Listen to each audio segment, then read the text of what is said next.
sampai batas. Berani bertanya, berani ditanya. Jangan kerja kau hanya bertanya terus. Lagi-lagi kita akan membahas kristologi ya. Hari ini kita membahas juga Irene Handono, karena saya lihat orang ini apa ya, dia merasa dia itu sudah pakar kristologi sehingga omongannya senak udelnya aja ya. Kita harus memberi pengertian kepada mereka, oke?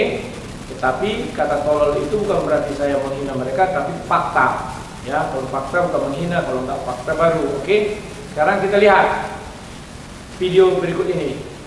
Oke Umi, tadi kan Umi sudah jelaskan dua daripada misi atau ajaran dari Yesus atau Nabi Isa alaihissalam. Nah ini yang terakhir nih Mi, yang Nabi Isa itu menubuatkan tentang kedatangan Nabi Muhammad SAW. Sebenarnya ini udah dibahas sih di Kedar itu lebih jelas, cuma kan karena sekarang harus kita membandingkan, jadi Umi jelaskan. Jadi untuk lebih memperjelas, gitu kan, wawasan kita supaya bertambah, gitu ya. Jadi pertama kita lihat Taurat, yaitu di dalam kitab Ulangan pasal 18 ayat 18. Seorang nabi akan kubangkitkan bagi mereka dari antara saudara mereka, seperti engkau ini, Musa. Maksudnya kan seperti engkau ini. Jadi siapa? Kitab Ulangan ya Musa. Ya. Aku akan menaruh firmanku dalam mulutnya, dan ia akan mengatakan kepada mereka segala yang kuperintahkan kepadanya. Oke. Kedua, masih di dalam kitab Ulangan pasal 34 ayat 10. Seperti Musa yang dikenal Tuhan dengan berhadapan muka, face to face. Iya, ya Allah Umi, merinding ini baca ayat ini baru tahu. Iya.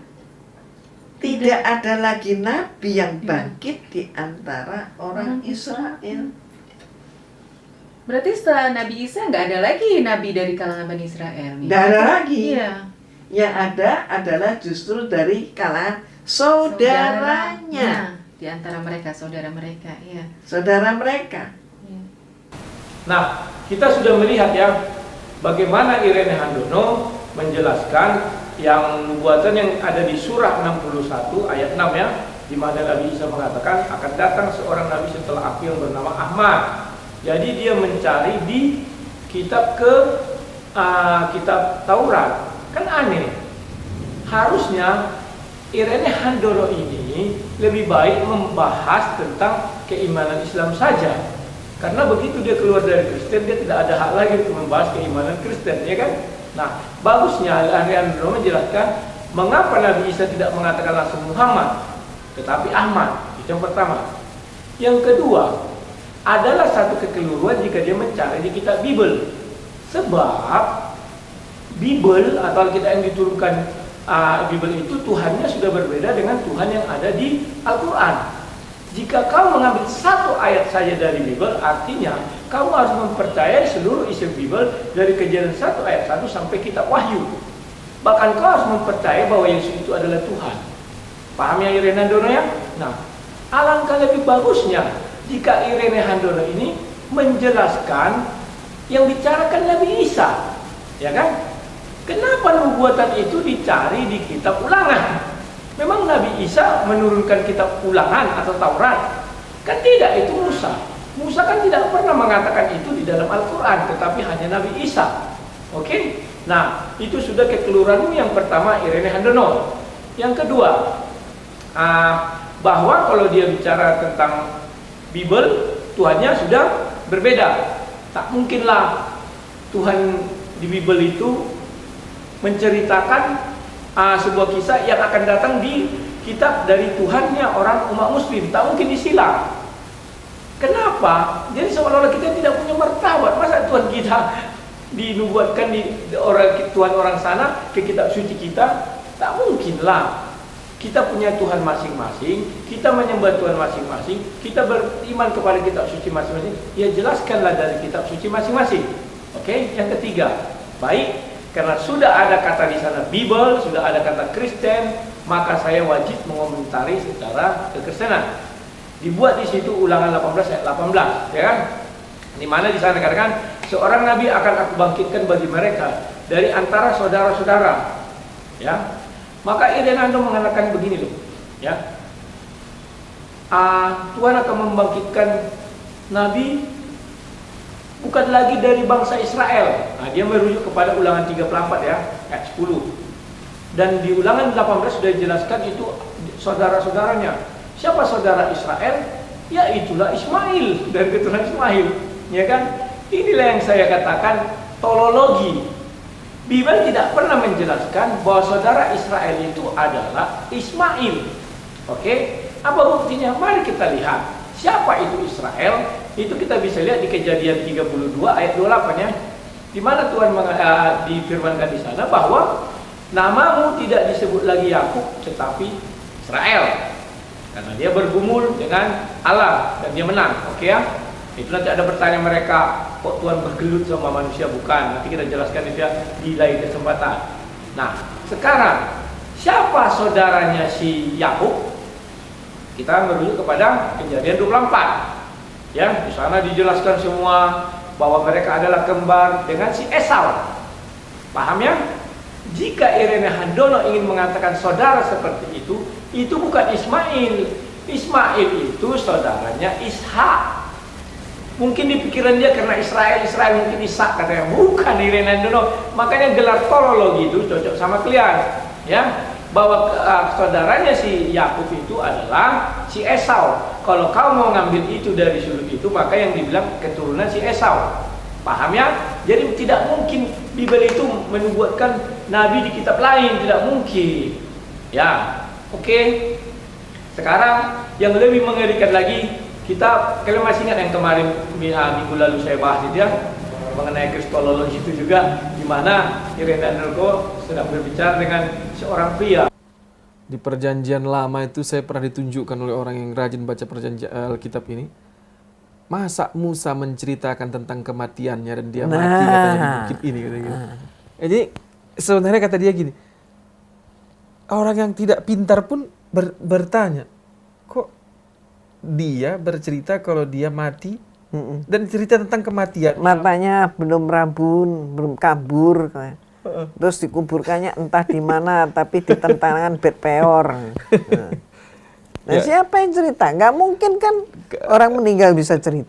Beliau ini mengatakan Bible ini kitab suci yang aneh, bukan firman Tuhan segala bla bla bla bla bla. Masa Musa yang sudah mati bisa menceritakan dia di mana dikubur? Nah, Irene Handono mengambil ayat itu dari Kejadian Ulangan 34. Itulah yang dibicarakan laki-laki yang tolologi itu juga. Siapa namanya lupa saya. Kenapa? Iyalah, orang itu menghina-hina Bible itu ya. Tiba-tiba di Ulangan 34 ayat 10 dia kutip nubuat. Paham ya? Padahal dia bilang ini palsu. Karena di ayat 7 Musa kan dia dibilang 6, 7 sekiannya. Musa berumur 120 tahun maka matilah ia. Dia dikubur segini. Kan itu yang dibilang laki-laki yang tolologi itu kan. Dia bilang, kok orang sudah mati bisa menceritakan kisah. Tapi diam-diam Irene Handono mengambil yang ada di dalam kitab yang mereka hina-hina itu lucu. Gimana pola pikirnya? Cobalah kalian bayangkan. Maka saya menyandangkan tolologi cocok ya, bukan fitnah, bukan hujat, karena fakta. Oke? Ya Allah, jelas banget ini Mami. Iya. Masih ada lagi nggak Mi?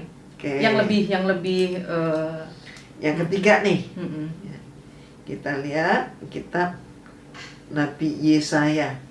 Biasanya orang Kristen hanya menyebut Yesaya. Yes, saya. Pasal 29 ayat 12.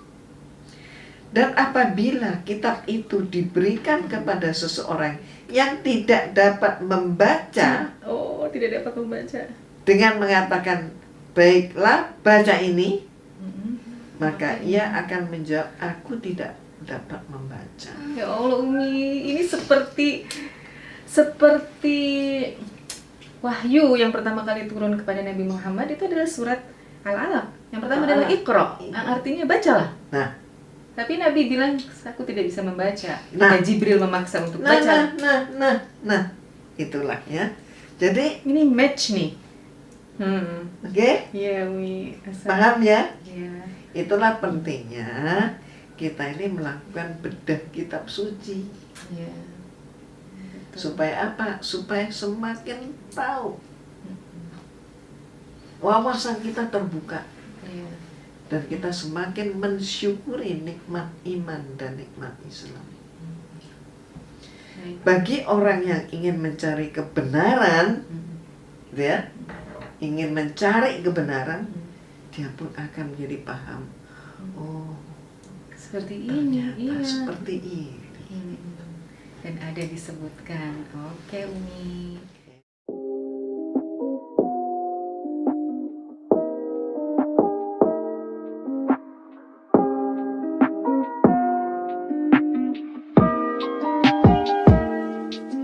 Bagi yang ingin dan berkenan tetap tergabung dengan Umi, ayo subscribe, like, and share channel Umi di YouTube, Irena Handono.